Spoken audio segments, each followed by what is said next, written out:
So I'd like to do this video tonight because I've just had enough of conservatism, elite establishment, political parties of the UK especially, or England, the denialism and the reason you're not given an education in the USA.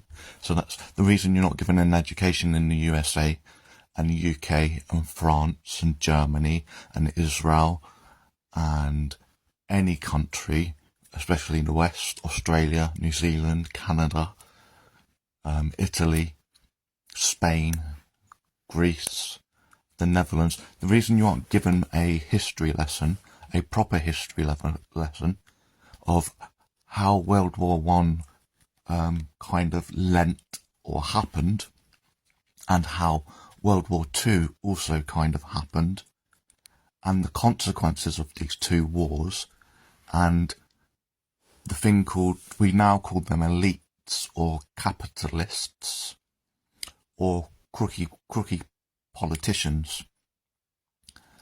And if you don't realise that all the UK did when it made its first empire, and I'm not your teacher, and I'm not your free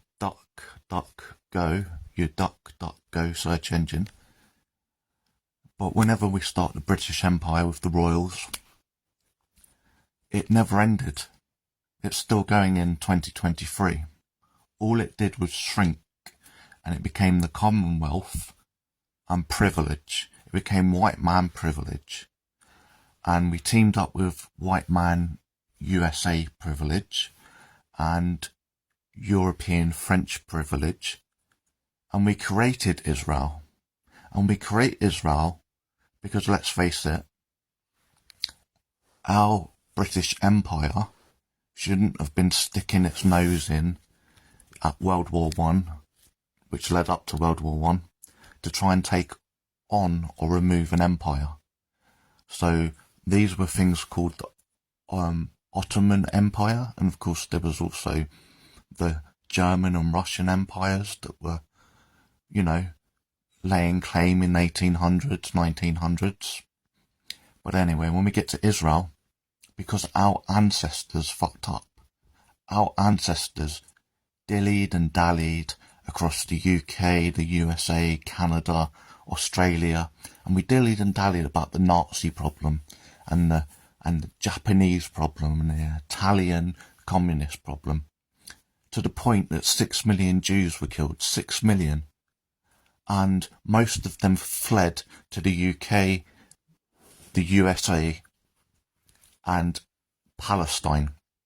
We were kicked out of Palestine, the UK, the empire, after we gave the Jewish people a homeland.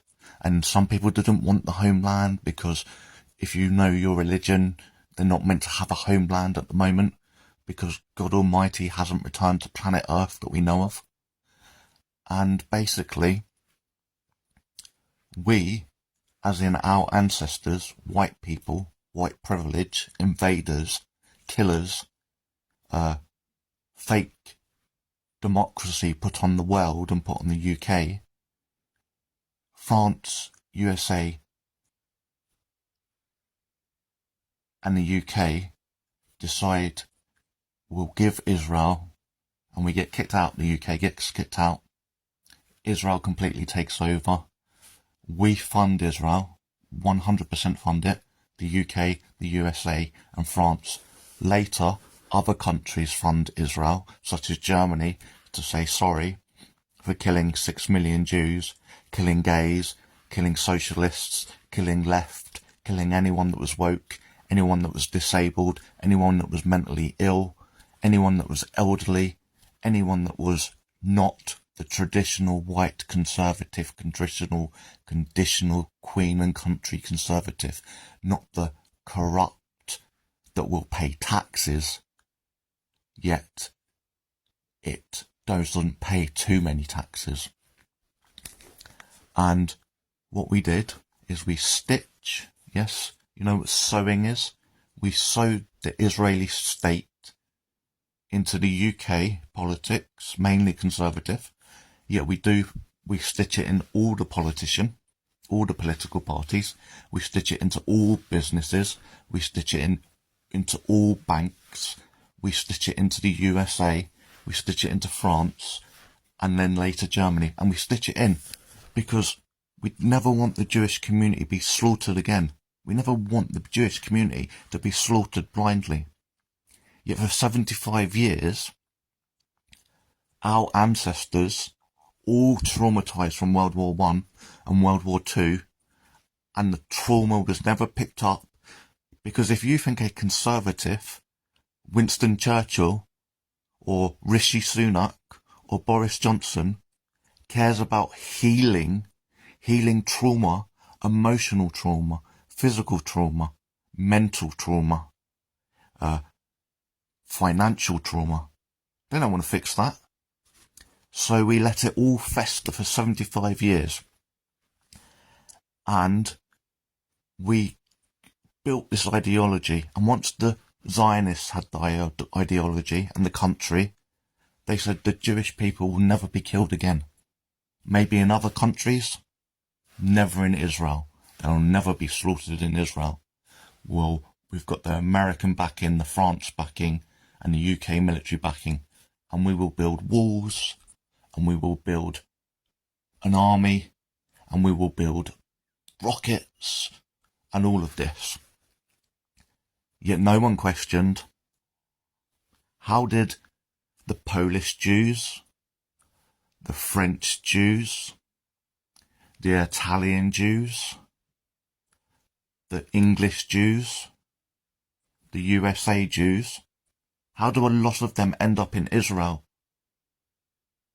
And hadn't we heard that from the Bible and other religious scripts? No one asked if we were doing a USA, kill the natives, suppress the natives. Well, that's what happened. And so, yeah, we had this great thing, the UK, the USA, and France, and then later Germany, mainly massive what we call traditional conservatism, which is greed, wealth, paying no or little to no taxes, controlling the plebs, the little 99%, don't want the bare people to wake up. And they look for average Joes from middle class and poor, and they go, that average Joe over there is attracting lots of other average Joes. And they say similar things like we do. The big businesses shouldn't pay taxes. We should respect the nuclear traditional family, man, woman, children, wives tied to the sink and good in bed, and we can have mistresses on the side. And all of that stuff. And so the single mothers, the single fathers, the minority families, the gay families, they don't exist. And they had one great way of keeping it all together. How on earth could you challenge anyone that questioned Israel? Because that weapon of abuse and power, Anti-Semite, there's another Anti-Semite over there, there's another Anti-Semite over there, oh my god, the Palestinian wants to kill me, look, he's throwing a stone at me, and I'm in a fucking tank, he is throwing a stone at me, and I'm in a fucking tank, I'm a child, I'm in a fucking tank, and I may be saying, go away Israel man, I want to kill the Israel man, but I have no power to do so. And if you don't think Jeremy Corbyn wasn't smeared deliberately, and it's quite clever what the Rupert Murdochs of this world and the Elon Musks of this world do, and the Daily Vile, do you know what they do? They go, Jacob Rees-Mogg, oh, you're very friendly. Find a Jewish people. The Jewish people that can say they fear everything. And they get people like Rachel Riley that doesn't think politically, doesn't think about history, is a bit stupid, and she then goes, oh, all Jews are in danger. So does